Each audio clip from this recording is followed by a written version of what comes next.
Um bom dia a todos. É um prazer e uma alegria estar com vocês na manhã de hoje. Nós estamos vivendo uma época muito fecunda em termos de informação. Hoje nós temos acesso às pesquisas que acontecem quase em tempo real. E elas estão se multiplicando. E é muito comum no meu trabalho a gente abordar esses acontecimentos. E aí eu não fazia, mas agora eu tenho feito um parênteses. Recentemente eu tive um problema de saúde muito sério e tive que fazer um repouso prolongado. Como eu tenho muito trabalho, quando digo muito trabalho mesmo, eu não tinha muito tempo para ver os e-mails, que as pessoas têm esse hábito hoje em dia. Então havia outras pessoas na equipe responsáveis. Normalmente eles abriam os e-mails, tinham as perguntas, eles me perguntavam enquanto eu estava andando fazendo alguma coisa e depois eles respondiam. E eu não diretamente não podia, eu não tenho tempo. Eu não sei como as pessoas conseguem, Facebook, isso, e além do celular, eu acho que a gente tem um volume de leitura tão grande. Eu tenho, nesse momento, 20 livros para ler, de trabalhos que estão sendo produzidos. Mas como eu tive esse repouso, eu peguei um bocado de e-mails para ler. E eu recebi algumas críticas. E crítica é uma coisa muito boa. Isso o pessoal não me passava, eu reclamei, gente. Só passa só elogio, não passa as críticas. E uma crítica que, engraçado, ninguém falou que tinha alguma coisa errada ou estava ruim. Mas muitos disseram assim, gosto do seu trabalho, mas você não é espírita. Gosto do que você diz, mas você não fala de espiritismo. E eu fiquei surpresa, porque eu achava que eu só falava disso. Meus pais são espíritas, como na informação, então eu fui criada, então eu fiz a evangelização inteirinha, né? O maternal 1, 2, 3, o primeiro, o segundo, terceiro ciclo, pré-juventude, juventude 1, 2, 3. Eu sou formada e pós-graduada no espiritismo. Então nós participamos toda a vida. E nós nos interessamos pela informação científica, a gente começou a trabalhar com isso e nos interessamos muito. E nós achamos que tem muita coisa para fundamentar. E nós, como nós nos interessávamos pelo assunto, tínhamos uma certa facilidade, nós achávamos bastante válido pegar o que estão fazendo hoje e fazer um paralelo com as informações espíritas. Mas como várias pessoas fizeram essa colocação, eu resolvi. Tinha uma liderança espírita que fez essa colocação, resolvi mandar um e-mail e disse, olha, eu fiquei curiosa, agradeço, mas eu gostaria de saber, por que o senhor acha que eu não falo de espiritismo? É porque eu não vi você falar de Allan Kardec. Aí eu perguntei, falar o que de Allan Kardec? O nome dele? Onde ele nasceu? Como era o nome do pai, da mãe? O currículo escolar? Essas coisas? Disse, pois é, tem que falar. Disse, mas já não tem gente falando? Não é uma atividade do centro espírita. Por exemplo, vocês vêm no centro espírita, normalmente eles falam quem é Allan Kardec, o que é um centro espírita. Vocês sabem quem é Allan Kardec, né? Eu preciso contar? Essa é a tarefa do centro espírita, não é? Quem é Allan Kardec, qual a função do centro espírita. E você vai chamar outra pessoa de fora, vai pagar uma passagem, estavam falando dos custos, tem, para a gente falar a mesma coisa que fala no centro espírita. É algum tipo de competição para ver quem fala melhor, quem pronuncia melhor o nome de Allan Kardec? Outro, você não fala do Evangelho. Mas tem gente falando, não tem o Haroldo Dutra, o Severino Celestino, tem um monte de gente falando, eles são bons. É para a gente competir? Vamos todo mundo falar do mesmo assunto, que nem o American Idol. Quem fala melhor? Aí vocês votam. É isso a ideia? Ou existe espaço para falarmos de muitas coisas? Então, você tem alguém que fala do Evangelho, você tem outra pessoa que fala de Allan Kardec, aí você tem outra pessoa que fala de um assunto que nenhum dos dois falou. Não seria interessante? Então, quando vocês trazem alguém de fora, a ideia é falar uma coisa nova, para vocês abrirem ou discutirem. Bom, e se a gente não concordar? Aí, depois que ele foi embora, vocês discutem. Não é interessante? Que aí vocês têm pontos de vistas diferentes. É obrigatório todos falarem do mesmo tema? Existe alguma lei espírita que diga isso? Então, como eu achei curioso, as pessoas... Ninguém disse assim, você falou uma coisa errada. Não. Ele disse, você não falou de espiritismo. Ele disse, o que é falar de espiritismo? É dizer quem foi Allan Kardec? Ou dizer quem foi Jesus? Vocês não sabem? Preciso dizer novamente? Ou dia após dia ouvirem a mesma... Para ver se decora. A ideia é essa. Mas esse é o objetivo da leitura, de vocês lerem. Então, aqui a gente faz uma abordagem e vocês confirmam com os livros. Então, eu respondi os e-mails, fiz essas perguntas e resolvi explicar por que a gente fala sobre esse assunto. Porque muitas pessoas, na minha casa, meus pais eram oradores espíritas. Minha mãe normalmente fazia uma abordagem do evangelho. Ela já fazia. Meu pai fazia uma abordagem da filosofia. Eu peguei o que sobrou. Porque eu vou falar o mesmo tema que a minha mãe falava, o mesmo eu falava, para ver, escolhe aí, qual deles fala melhor. Porque as pessoas fazem, né? Então, a gente pegou o tema que sobrou, que era ciência, a gente já tinha um jeito no assunto, e nós passamos a pegar essas informações.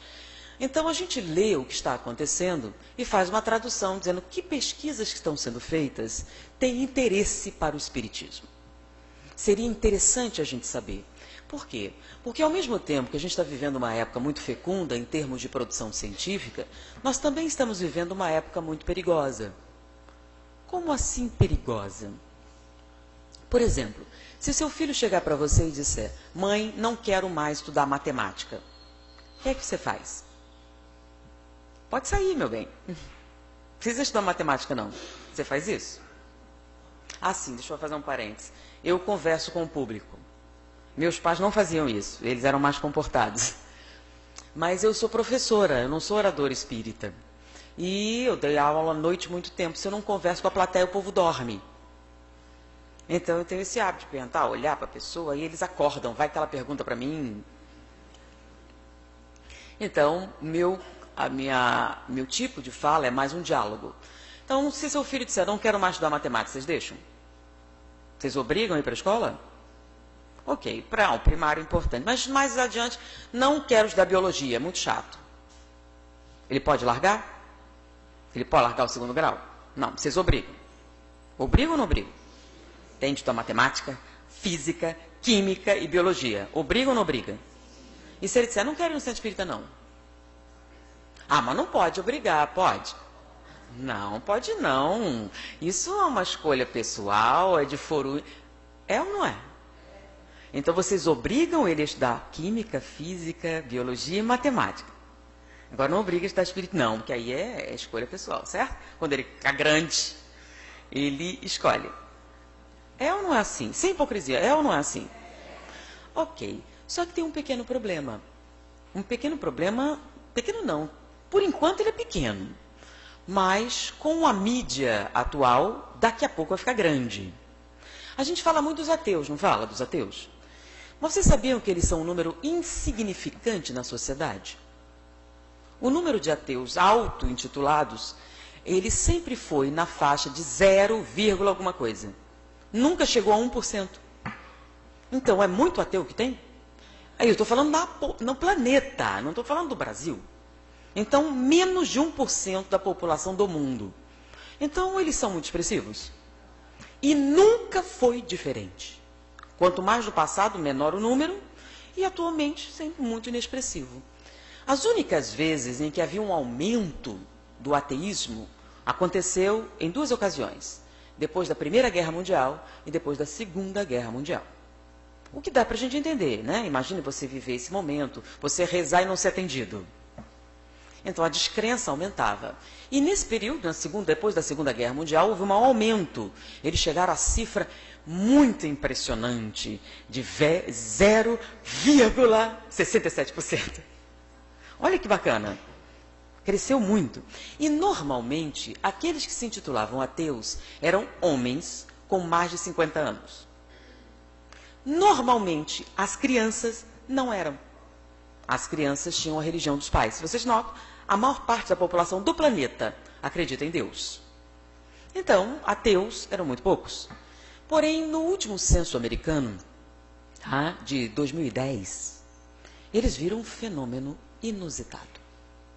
Um aumento significativo no número de ateus. E eles ficaram impressionados porque foi um aumento de 6%. Peraí, é muito. Que fenômeno é esse? Mas isso não foi o mais extraordinário. O mais extraordinário foi em que faixa da população isso aconteceu. entre crianças e jovens. O número de crianças e jovens que se auto-intitulam ateus cresceu 6%. Só nos Estados Unidos que fizeram isso, a gente não viu no resto. Isso foi tão curioso que eles acharam que foi um erro. De repente foi um erro metodológico, alguma coisa aconteceu. E esse censo apareceu e causou uma certa preocupação, né? Mas muitos não levaram muito a sério e acharam que era algum tipo de brincadeira, né? A criança faz essas coisas, né? Eles são mais independentes.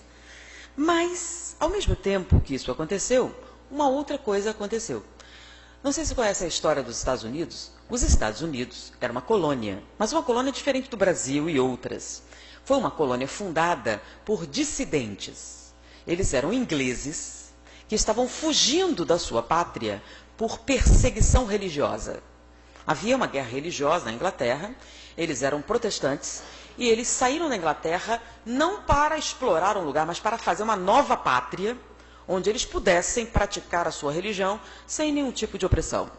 Então, as 13 colônias inglesas, como ficaram chamadas, elas tinham inicialmente o objetivo de ser um novo lar, que é um pouco tempo diferente, sei lá, explorar um lugar, né? Então, um dos cuidados que eles tiveram quando se tornaram independentes da Inglaterra foi garantir, acima de qualquer dúvida, a liberdade religiosa. Então, eles fizeram uma constituição de tal maneira, eles amarraram para que ninguém pudesse ser perseguido pela sua escolha, sua opção religiosa. Isso ficou criando até algumas distorções. Por exemplo, nos Estados Unidos, existe a liberdade de expressão, existem muitas liberdades individuais. E o respeito à individualidade é uma coisa garantida pela lei. Porém, a questão da liberdade religiosa criou umas confusões assim. Por exemplo, se você está no trabalho, é proibida terminantemente, sobre as penas da lei, qualquer discriminação de raça, de credo ou de gênero. Não pode desprezar mulher, nem alguém de outra raça, nem nada. Agora, se você estiver na sua igreja, você pode falar mal de quem você quiser, se fizer parte da sua religião. Então, no trabalho, você não pode discriminar as mulheres, mas na sua igreja você pode dizer que mulher não presta, sem problema. Mas como é que funciona? É o seguinte, você tem uma religião, então você vai no Estado, né, na lei, e registra a sua religião, o conteúdo religioso, suas práticas, e a liberdade de você praticar isso está garantida por lei, dentro da sua igreja. Então, se sua igreja diz que mulher não presta, na sua pregação você pode falar, mas saindo, não pode mais. Deu para entender? Tem mais uma coisa. Como a igreja depende dos fiéis, você sabe que nenhuma igreja nos Estados Unidos paga imposto. Nenhum imposto. Justamente por quê? Porque na Inglaterra, quando a religião não agradava o Estado, eles criavam uma série de pressões para que eles fossem embora. Então, igreja não paga imposto nos Estados Unidos. E depende dos fiéis. Então, você na igreja, você pode praticar a sua religião, você pode pregar a sua religião e você pode escrever livros sobre a sua religião. Se estiver escrito religião, você pode escrever de acordo com a sua doutrina. Mesmo que fale mal de raça, fale mal de mulher, fale mal de qualquer um. Se for religioso, pode. Se não for, não pode. Mais uma coisa. Você tem o direito de pregar a sua religião. O que é isso? Você pode chegar no local público. É claro, tem que pedir uma autorização da polícia, de registrar tudo direitinho.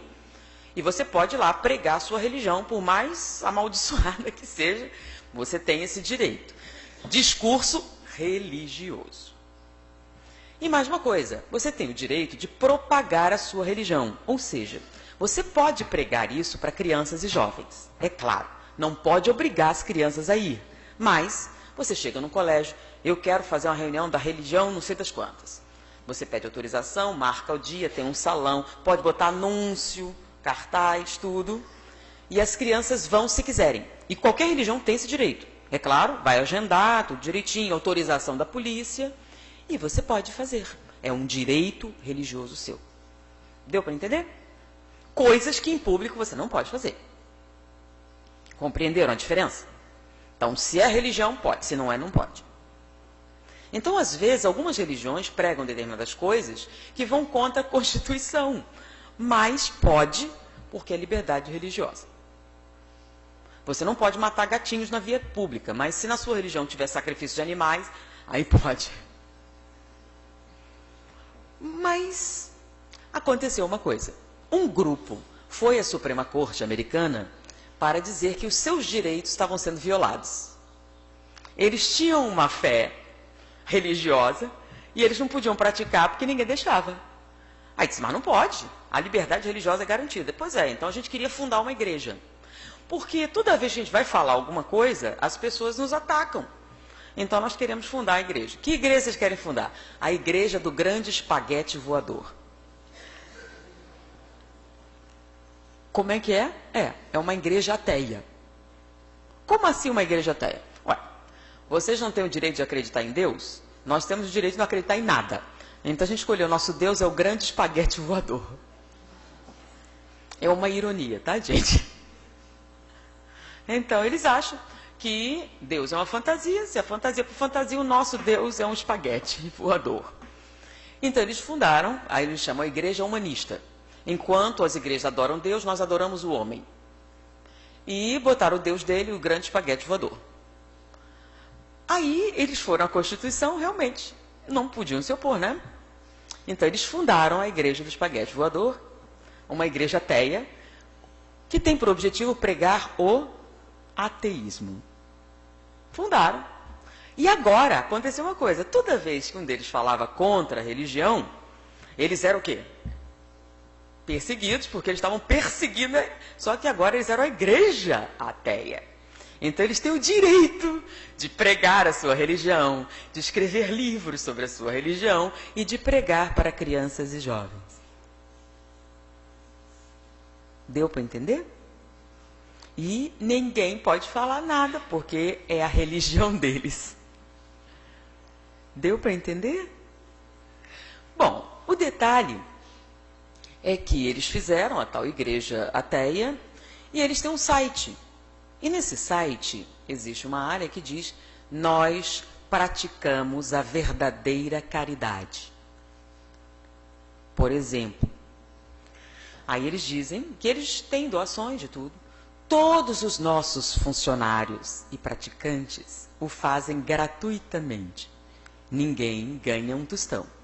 Todo o dinheiro arrecadado é investido em algumas atividades sociais. Aí eles listam: Médicos Sem Fronteiras, campos de refugiados de perseguição religiosa, perseguição sexual, perseguição de todo tipo, inclusive racial. Então eles financiam campos de refugiados em locais atacados pela religião.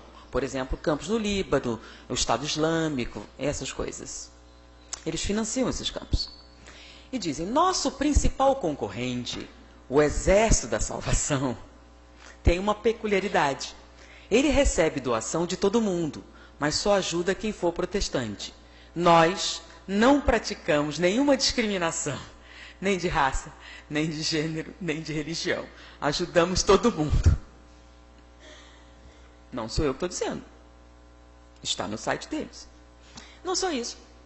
Os cultos da igreja do espaguete voador têm legendas em vários idiomas.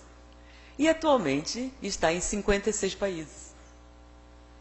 Ah, mas por que você falou isso? O tema é porque eu recebi a notícia recentemente que a primeira igreja de espaguete voador vai ser fundada no Brasil. Vai ter inauguração, eles já estão construindo. Primeira igreja de espaguete voador no Brasil vai ser em Recife. Olha que legal. Então ela chegou finalmente ao Brasil. Então vamos ter uma igreja ateia no Brasil para se beneficiar da liberdade de impostos, essas coisas todas. Mas a questão é que, como é que você ficou sabendo disso? Eu nunca ouvi falar. Você procura na internet e agora você encontra. Mas eu fiquei sabendo porque um dia eu estava em casa e meu filho chegou: mãe, vem cá ver a igreja ateia. Não, meu filho, ateu não tem igreja. Não, mãe, é a igreja dos ateus. Meu filho, ateu não tem igreja. Quem tem igreja? Então vem cá ver o que é isso. Bom, e fui lá e estavam meus 3 meninos sentados no sofá assistindo o culto da igreja do espaguete voador. Vocês sabem como é difícil trazer num seminário espírita? Mas eles estavam sentadinhos no sofá na sala, assistindo o negócio. vem cá ver o que é. Aí eu fui ver o que era, e eles estavam debatendo com religiosos. Eles fizeram a apresentação, depois abriram o telefone para os religiosos falarem o que quisessem, e eles rebaterem. Um matemático, um bioquímico e um físico. Viu que bacana? Vocês obrigam seus filhos a estudar matemática, química, física e biologia, certo? Espiritismo? Não. Então eles entendem quando alguém usa uma linguagem matemática, química, física e biológica? Parece com o que eles aprendem na escola? Segue a rotina direitinho? Quantas horas por dia eles estão expostos a química, física, biologia e a matemática? Quem são os patronos da Igreja do Espaguete Voador? São 4, né? Um deles chama-se Lawrence Krauss. É um dos maiores cosmologistas da atualidade. Ele é um dos principais divulgadores da teoria do Big Bang, da cosmologia. Ele tem uma série de estudos. A quantidade de trabalhos publicados por ele não tem nem comparação, né? Tem o Stephen Hawking, que está doente, ele é o herdeiro. Sem comparação, tem vários livros juntos. Ele é um dos patronos da Igreja do Espaguete Voador. O segundo, Richard Dawkins, que é um estudioso da teoria da evolução das espécies, demonstrou uma série de aplicações genéticas, é um bioquímico muito famoso, que entrou na história, né? Entrou na competição pelo Prêmio Nobel, pela sua descoberta, e escreveu um livro chamado Deus, um Delírio, porque ele acha que o mal da humanidade é a religião. Ele é um dos patronos. O outro é um Prêmio Nobel em Economia, e o outro é um candidato a Prêmio Nobel. Qualquer um ganha um Prêmio Nobel? Tem que ser bom para ganhar um? Então você tem 3 candidatos e um ganhador, que são os patronos da Igreja do Espaguete Voador, que usam uma linguagem matemática, física, química e biológica para falar do ateísmo. Bom, e aí a gente tem o resultado, 6% de aumento de ateus entre crianças e jovens. Bom, muitos de vocês têm mais de 60 anos, não estão na internet o tempo todo, estão? Mas vocês já notaram que os seus garotos estão com o celular 24 horas por dia? Até quando estão namorando, eles estão lá no celular, entrando no Facebook, por dentro dessas coisas todas. Vocês sabem tudo o que eles estão vendo? Não, né?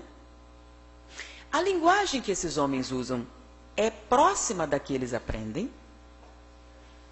Vocês sabem responder? Porque a gente sentou para assistir o culto, né? A gente assistiu lá, a Igreja do Espaguete Voador. Aí meu filho do meio virou para mim, bateu o pezinho assim, né? Bem bonitinho, ó.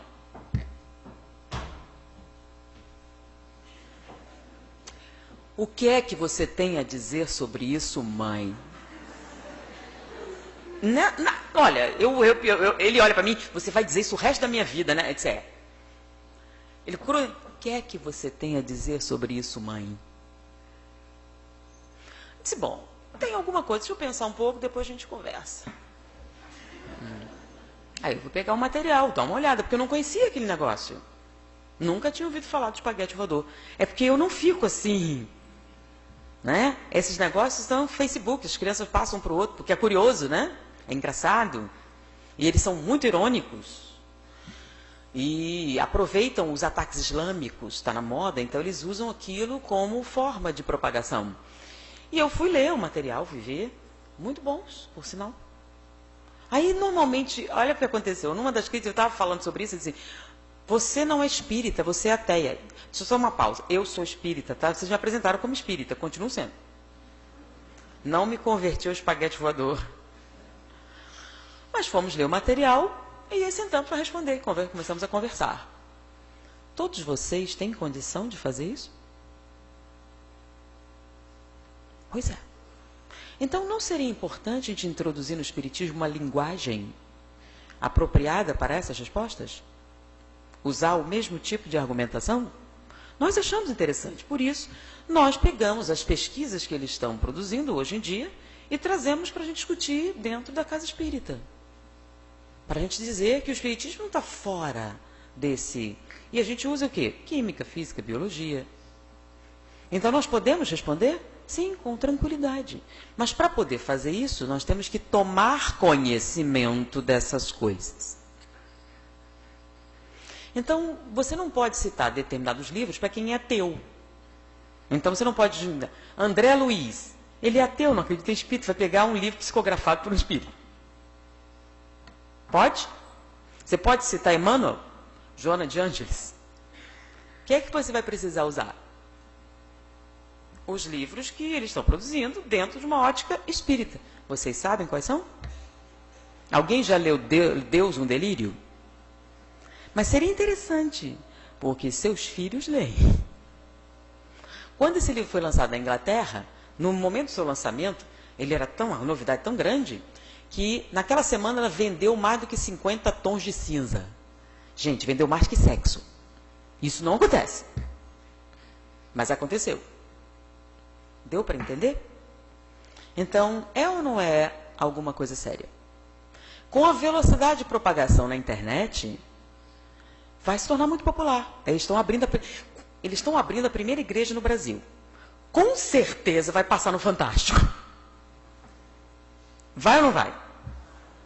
Eles estão convidando Sam Harris, que é um desses, para vir para a inauguração.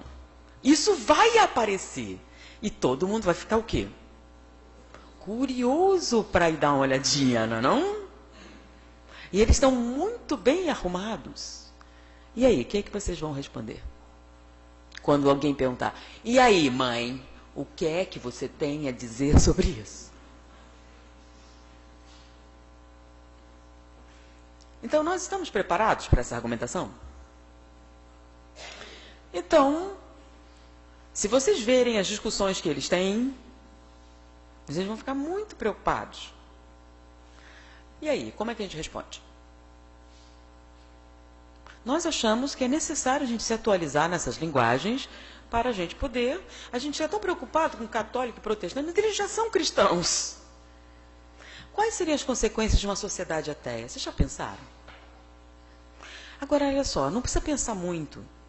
A maior parte da população diz que é religioso, mas vive como se não fosse. Nossas corporações são materialistas. As nossas decisões políticas são materialistas. As nossas relações sociais são materialistas. Então não adianta você dizer que é religioso, porque na prática não é. Então, no momento em que nem hipocrisia tiver mais, algumas coisas vão ficar complicadas.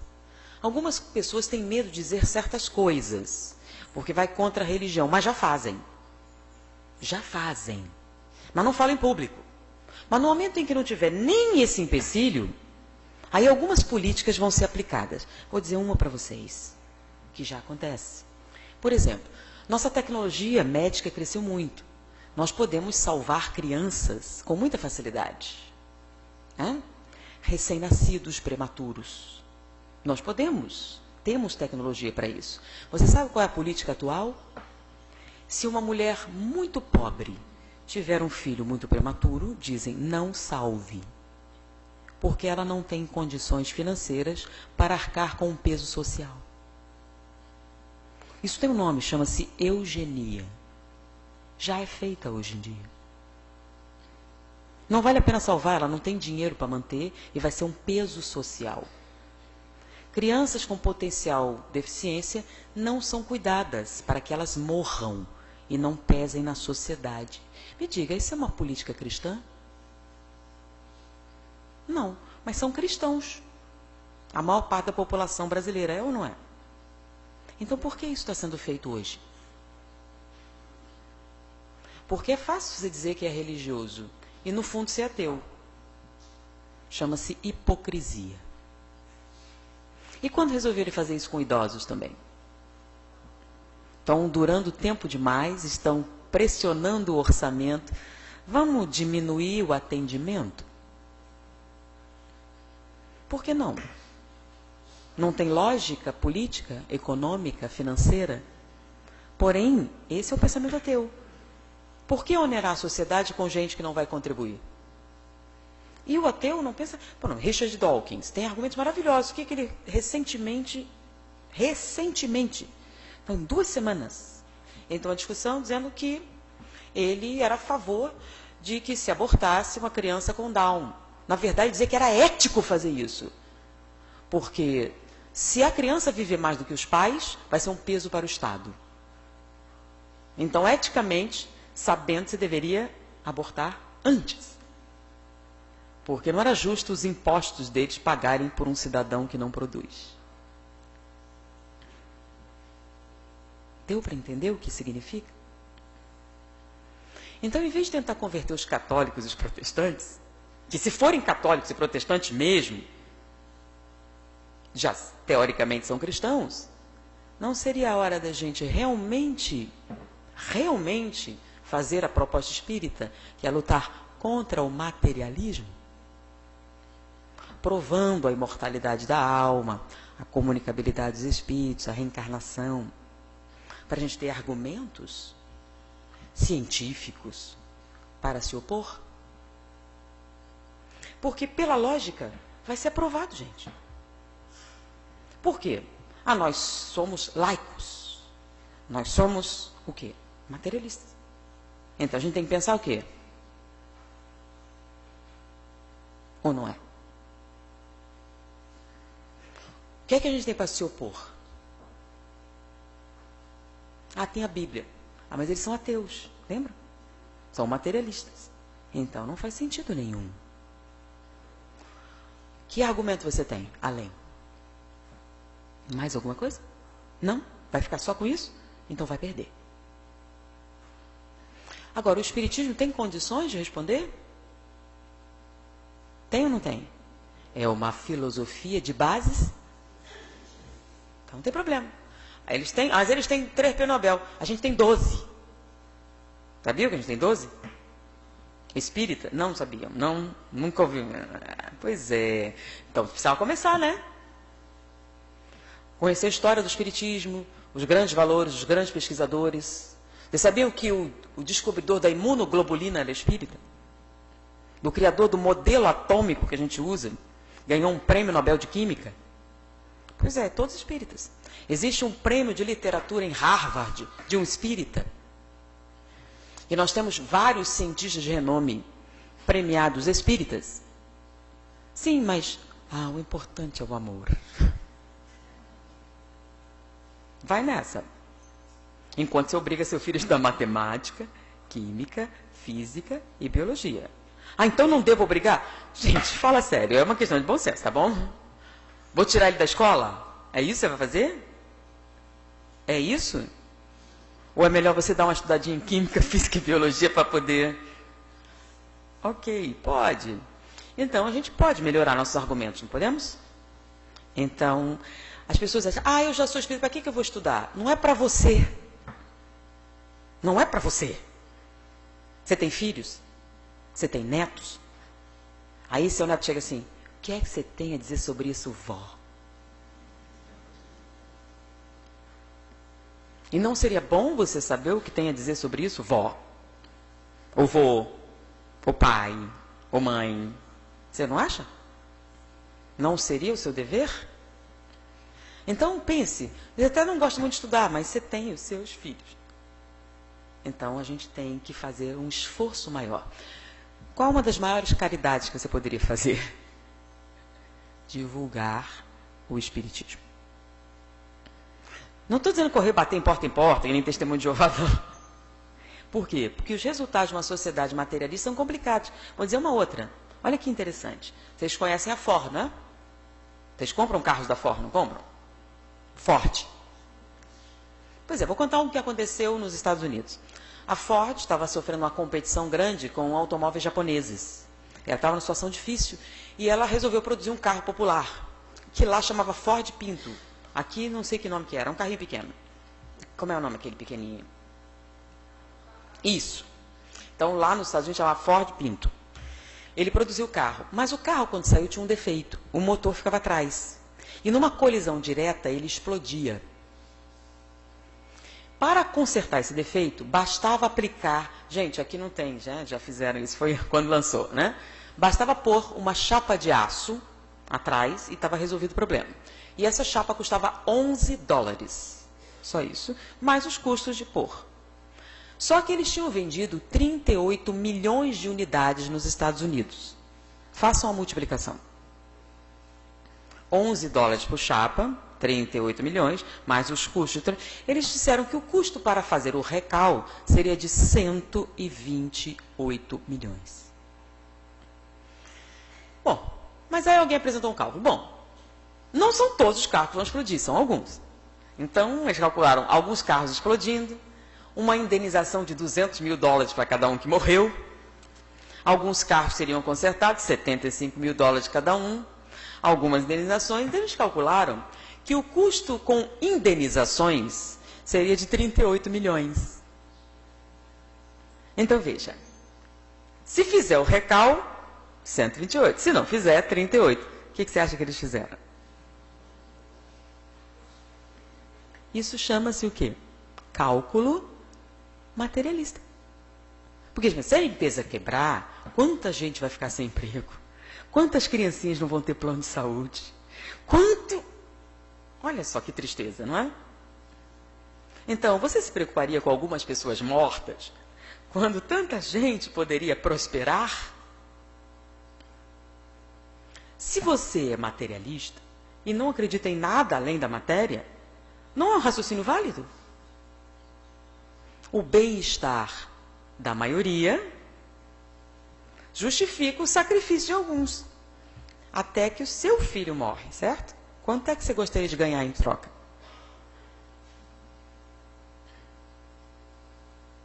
Deu para entender? Mas é só a Ford que pensa assim? Nos Estados Unidos acontece uma coisa, tem plano de saúde lá, né? Plano de saúde é uma coisa séria. Então lá, um trabalhador teve um acidente e perdeu 3 dedos da mão. Chegou no hospital com os dedos e o médico, olha, seu plano de saúde só cobre um, qual dedo você quer de volta?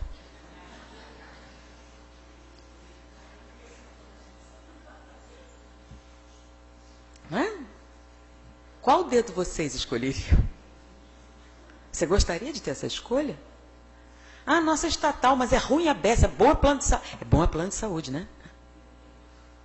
Tem dinheiro, você sobrevive. Não tem, você morre. Por que eu pagaria os meus impostos para salvar a criancinha pobre?